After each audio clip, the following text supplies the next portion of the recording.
Thank you, General John Allen, for participating in our symposium event, strategic event. I really appreciate your participation. You have many titles, and you have served the United States in the formidable way. You belong to traditional family, Marines and music. I mean, you are, for me, inspiring person and general and soldier and statesman. If it depends on me, you can be the president of US. And there are other aspects that I cannot mention now, that you are very brave, very courageous, beside your contribution to our national security. You are the creme de la creme of American generals, humble, smart, and I can speak about you the whole discussion. Really, thank you very much. I would like to ask you, how do you see the world under US leadership since 3rd of November? Either Mr. Trump is re-elected or Biden elected, but it seems to me like a game changer. What is your perspective? Because you have deep and wide perspective. Please share with us. Well, let me start by thanking you for this invitation and for the opportunity to see you again and to be in communication with Israel this morning, which is for me like a second home. And I miss you a lot, and I miss my dear friends in Israel a great deal. So I'm very happy to see you, to know that you and and all of my friends are well during this difficult time, and it's a real honor to have the opportunity to spend a few minutes with you this morning. Regardless of what happens on the 3rd of November, I think it's important to get out very early in this answer that Israel's security and the future of Israel will be extraordinarily important to either administration, whether it's a second Trump administration or it's a first Biden. I don't think that'll change. The importance of Israel's security, the value of our bilateral relationship and our alliance, it's blood deep. And I don't think that will change. Now, there will be dimensions of it that will be different. But I think you will find that under either administration, a real American commitment ultimately to Israel's security. Now, after the 3rd of November and the inauguration of whatever administration follows in early 2021, we may see significant differences. I think a Trump administration will, at the grand strategic level, will continue the process of confronting China. I think it will continue the process of decoupling the relationship of the United States and China, which I think is a real potential strategic mistake. And I think history will look back upon this particular moment and that decision and the decoupling of the United States and China, which frankly, the US and China relationship is the most consequential relationship of any two countries in the 21st century. A policy of confrontation and a decoupling, I think, lessens global security rather than potentially enhances global stability. And if we continue, as we have been with the Chinese over the last several years in a second Trump administration, I actually fear for the potential of conflict, and I'm worried about that. Otherwise, I think you would see in a second Trump administration a continued emphasis on bilateral relations, a continued de-emphasis on international organizations.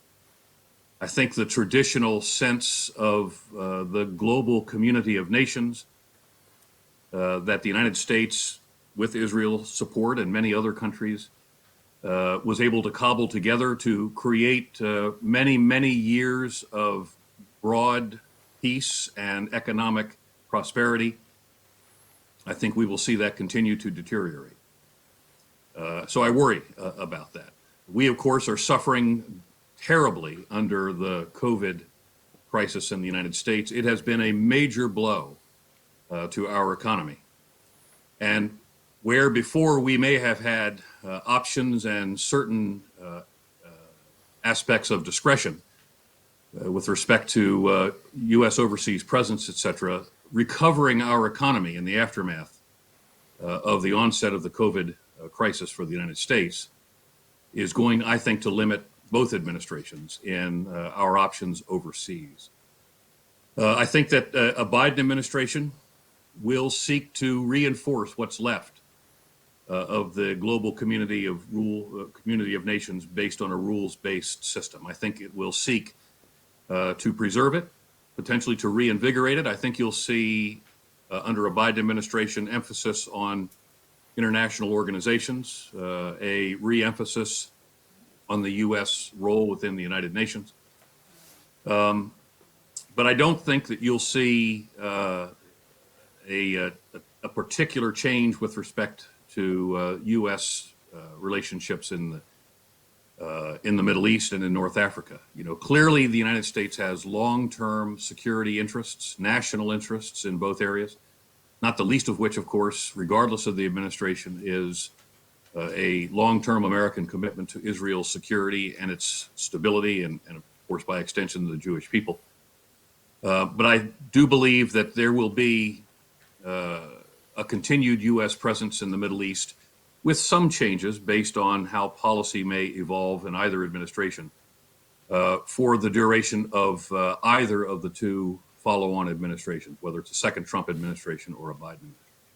I think you would find, though, in a Biden administration that there would be a more coherent policy for the region as opposed necessarily to what we've seen in the Trump administration. But again, I think you will see an American commitment to the stability of the Middle East, an American commitment to preventing the energy resources of the Middle East falling into the hands of a malevolent actor, and a steady U.S. commitment to the security and stability and economic prosperity of Israel. I don't think that's going to change. You led successfully and significantly war against terror. On the other hand, you are among very few leaders that has dealt with the Palestinian-Israeli conflict from two dimensions. First, the political, strategic one, and security one. Can you share with us what is your opinion about the annexation, about the future of two-state solution, and the horizon of political solution of this conflict, even vis-a-vis the peace that is coming between us and UAE or other Arab countries? Sure. This may be one of the most complex matters that should every single day be at the top of America's priorities. It's very complex, and it has only become more complex in the last several years. From my perspective, I think that the two-state solution was always the right way to go. But as we know, as we have seen in the settlement on the West Bank, the settlement in East Jerusalem, you know, there's now well over 500,000, perhaps over 600,000 Israeli settlers on the West Bank and in East Jerusalem. And that presence alone creates a reality which makes what we had all hoped in a two-state outcome extraordinarily difficult to achieve. And I can remember very well when I presented my credentials to your prime minister from President Obama, that in my role with respect to the Middle East peace process, the Israeli-Palestinian peace process, we reaffirmed at that particular moment the absolute and utter U.S. commitment to Israel's long-term security. But at the same time, we also reaffirmed a commitment to a sovereign, independent, but peaceful Palestinian outcome as well, a Palestine that could live in peace alongside Israel. The problem, of course, is that the outcome of the Trump peace plan, as it was envisaged and as it has been described since, would have reduced the West Bank in whatever two-state outcome it proposed, would have reduced the Palestinian state to a discontinuous Swiss cheese, if you will, of in essence, encircled communities, disadvantaged lines of communication, frustrated movement of population between and amongst families and villages and workplaces. And under that definition, that wasn't really a two-state outcome. And we couldn't accept that that was the vision that we had seen from one Israeli leader after another, one American president after another, and of course the Palestinian leadership. It just didn't fit the bill. And sadly, in that outcome, there was the green lighting, if you will, by the American administration of the annexation of the West Bank. And while some Americans rushed off to support your prime minister's intent to annex the West Bank, I think we, and I'll give credit where credit's due, Kushner and Pompeo, Secretary Pompeo and Special Advisor Kushner, threw themselves in front of that process, I think to the benefit of your prime minister in Israel, to prevent the annexation. Because annexation, for a whole variety of reasons, I think was a terrible strategic blunder. For all kinds of reasons, and we could spend the entire rest of this opportunity in this session talking about why it's bad.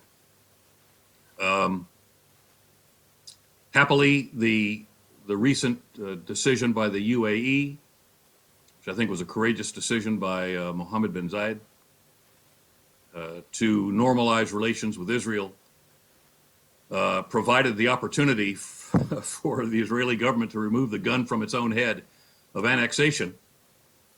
And while none of us are happy with the idea that it has been suspended or postponed, implying that at some future point annexation may go forward, the fact that it didn't go forward, I think at this particular moment is a real plug in the end for U.S.-Israeli relations. Because at this particular moment, of course, as Israelis are watching, no doubt, the American presidential campaign, I think it would have had would have become a major part of the conversation in that campaign. It would not have helped President Trump, I believe.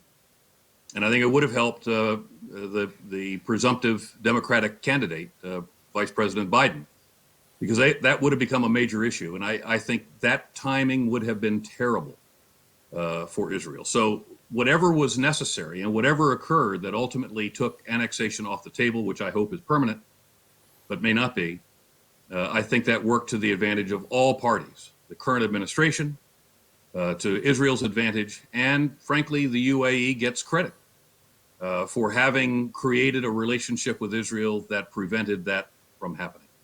Now, of course, the Palestinians still are on the short end of the stick of this, and it's not clear to me how the Palestinians can recover a position of coherence, and that's been a difficult situation for them all along because of their leadership issues, can recover a position of coherence with respect to moving forward in a peace agreement.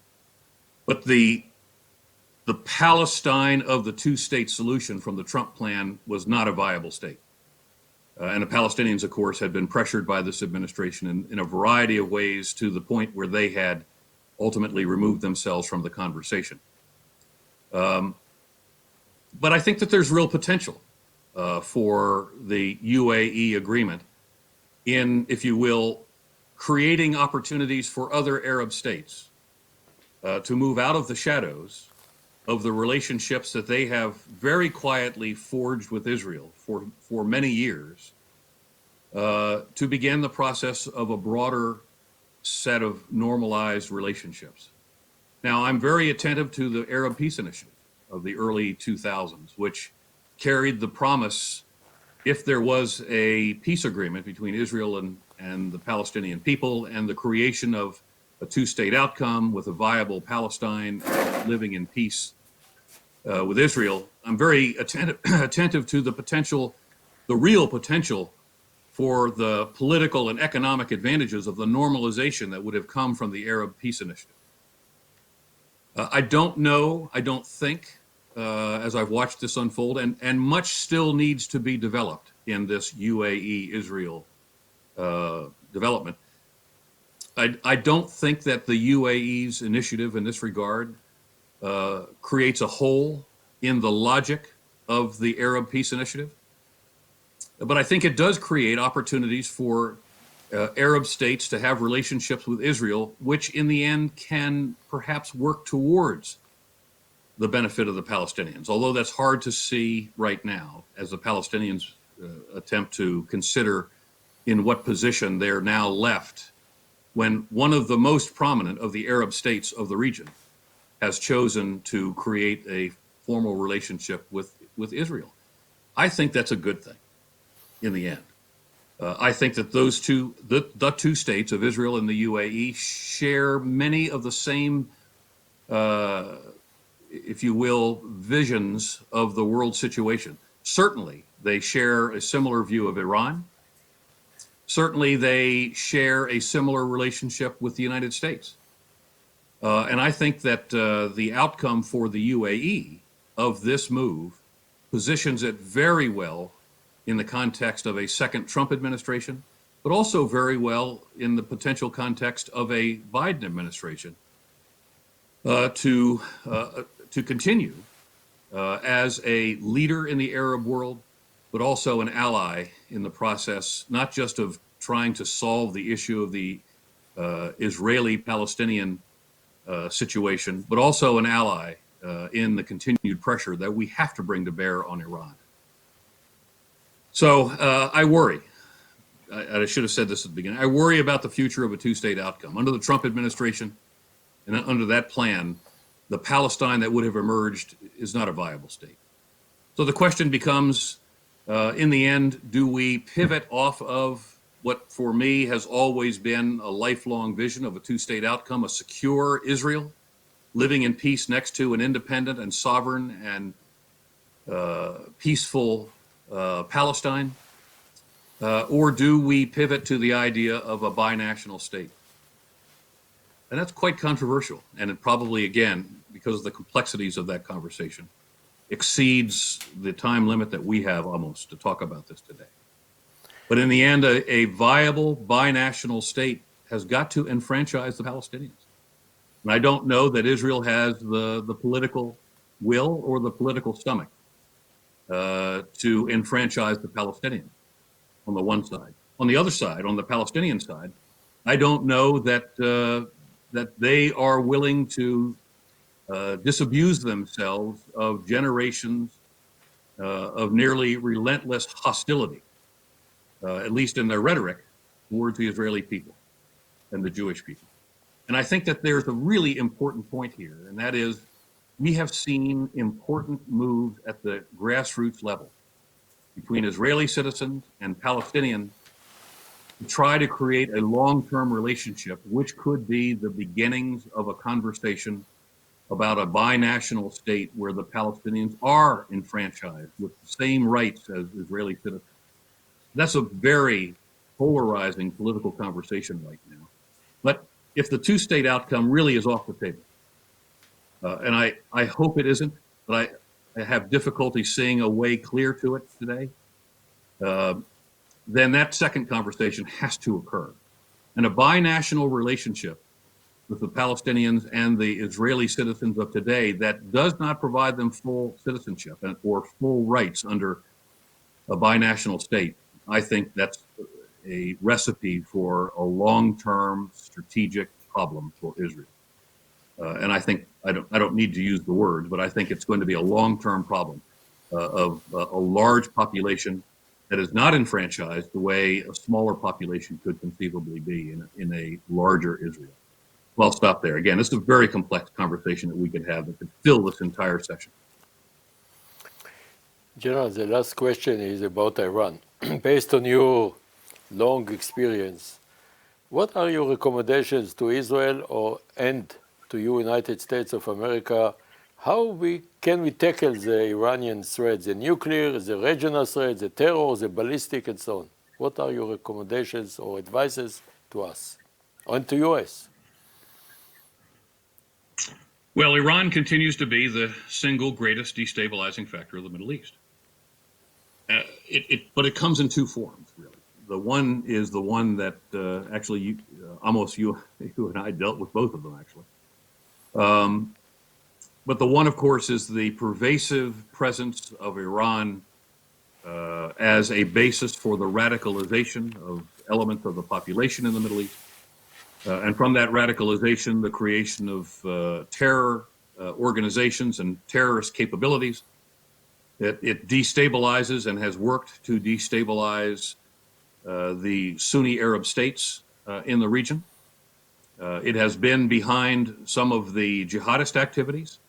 As the commander in Afghanistan, I had to worry about Iranian support to the Taliban in the western third of Afghanistan, if you will. So at that level, and based on Iran's continued presence and major presence in Syria, which in some respects have actually threatened the Israeli homeland, if you will, in particular in the Golan region, the Golan Heights. Iran is not just a threat to regional stability in that regard. For America, as we should view the challenge, Iran is a direct threat to Israel as well. And that's in the context of a destabilizing influence, in the context of a state sponsor of terror, and that has not really abated. It's been harder to see, perhaps, in the aftermath of the killing of Soleimani, but that has not abated, and I don't think it ever will, frankly, under this current regime. But then we have the other problem, the problem of Iran and its nuclear capabilities. And here, perhaps I have a different view than some that you might talk to. I don't think the United States, under this administration, gave the JCPOA the opportunity that it could have had. Any occasion where we find that the United States, Russia, and China are willing to sign a deal to constrain the nuclear ambitions of a particular country, we should be very careful in walking away from that.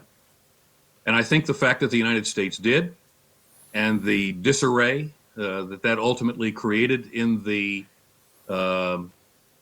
unanimity, if you will, of the participants in the process to include Iran, created a certain amount of disunity and a certain amount of dystopia, if you will, in that agreement, which has permitted Iran, in ways we hoped it wouldn't, to go rogue. We have seen that it has continued to spin. I've been reading, because, of course, this is in the public domain now. We have seen that Iran intends to install several more cascades into the Natanz fuel processing site. And so we have seen that in small steps, which is often the way this happens, it has begun to take those steps necessary to return to the behavior that we were all very attentive to of a state that intends ultimately to achieve a nuclear capability. And I have to go back to the Obama administration, and of course, I will parrot the words of the Trump administration, and that is that the United States will never permit Iran to have a nuclear weapon. Never. And as you remember,